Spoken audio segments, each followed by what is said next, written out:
Bismillahirrohmanirrohim. Assalamualaikum warahmatullahi wabarakatuh.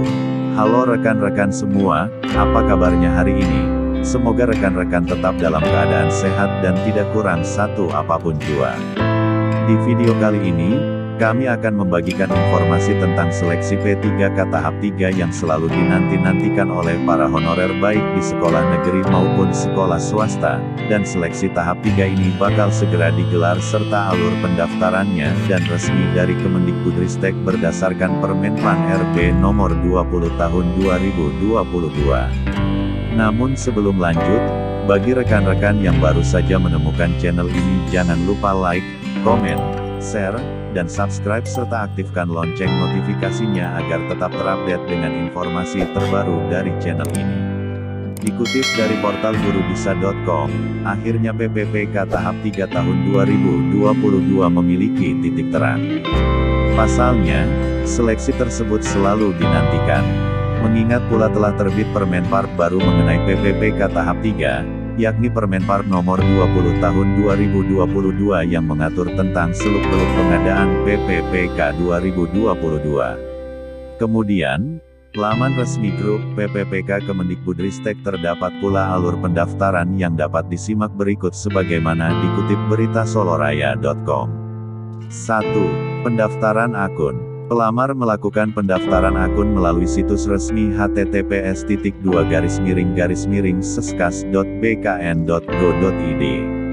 Untuk pendaftaran akun dijelaskan pada Permenpan RB pasal 23 ayat 2 dan 3 bahwa pembuatan akun SSCASN hanya dapat dilakukan satu kali pada awal pembukaan seleksi PPPK tahun 2022. Untuk PPPK 2022 terkait pembuatan akun yang dikecualikan adalah prioritasi dan pelamar yang memiliki akun pada seleksi PPPK di tahun 2021. Sementara untuk pelamar yang tidak perlu lagi membuat akun SSCASN tersebut dapat langsung melakukan pembaruan data dan mengajukan lamaran menggunakan akun SSCASN yang dimiliki. Pada dasarnya pembuatan akun SSCASN tahun 2022 diperuntukkan bagi yang belum pernah mendaftar PPPK di tahun 2021. 2. Verval ijazah. Selanjutnya pelamar memastikan ijazah, latar belakang pendidikan telah terverifikasi melalui info GTK yaitu melalui laman https://info.gtk.kemdikbud.go.id. 3. Pemilihan formasi. Memilih formasi yang linear sesuai data kualifikasi pendidikan dan/atau sertifikat pendidik yang telah terverifikasi.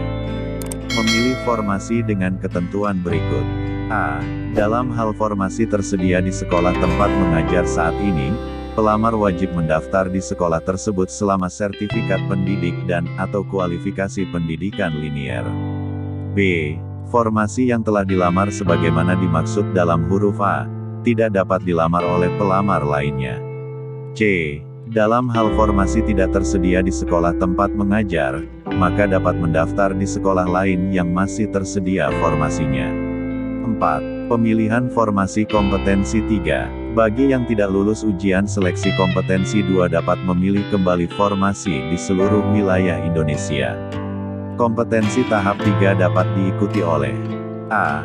Guru honorer mengajar di sekolah yang diselenggarakan oleh instansi daerah dan terdaftar di Dapodik yang tidak lulus seleksi kompetensi 2. B. Tenaga honorer X kategori 2 sesuai database honorer di BKN yang tidak lulus seleksi kompetensi 2. C. Guru swasta yang mengajar di sekolah yang diselenggarakan oleh masyarakat dan terdaftar Dapodik dan tidak lulus seleksi kompetensi 2. D. Lulusan PPG yang belum menjadi guru, namun terdaftar di database lulusan PPG Kemdikbudristek yang tidak lulus seleksi kompetensi 2. 5. Ujian seleksi kompetensi 3. Ujian kompetensi 3 sesuai formasi yang dipilih. Namun, pada Permenpan RB baru terdapat prioritas seleksi PPPK yang tercantum pada paragraf kelima pasal 32 yang terdiri dari prioritas pertama, kedua dan ketiga. A. Seleksi kompetensi PPPK 2022 bagi kriteria prioritas 1 yang digunakan adalah hasil seleksi tahun 2021. Jika pelamar memilih jabatan yang sama pada seleksi PPPK tahap 1 dan 2, maka dinyatakan lulus dengan nilai akhir paling tinggi. Jika memilih jabatan yang berbeda pada seleksi PPPK tahap 1 dan 2, maka dinyatakan lulus dengan nilai akhir pada seleksi kompetensi PPPK tahap 2 terlebih dulu. Sedangkan pelamar prioritas 2 dan pelamar prioritas 3 dilakukan dengan menilai kesesuaian. A. Kualifikasi akademik. B.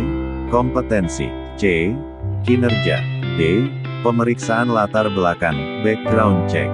Untuk pelamar umum berdasarkan paragraf 6 pasal 34, menyatakan bahwa seleksi kompetensi dilakukan dengan menggunakan sistem CET UNBK ujian.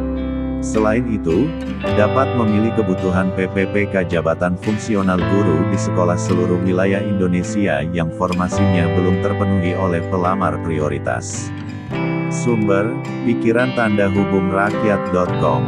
Demikian berita terkini yang dapat kami bagikan, semoga bermanfaat. Wassalamualaikum warahmatullahi wabarakatuh.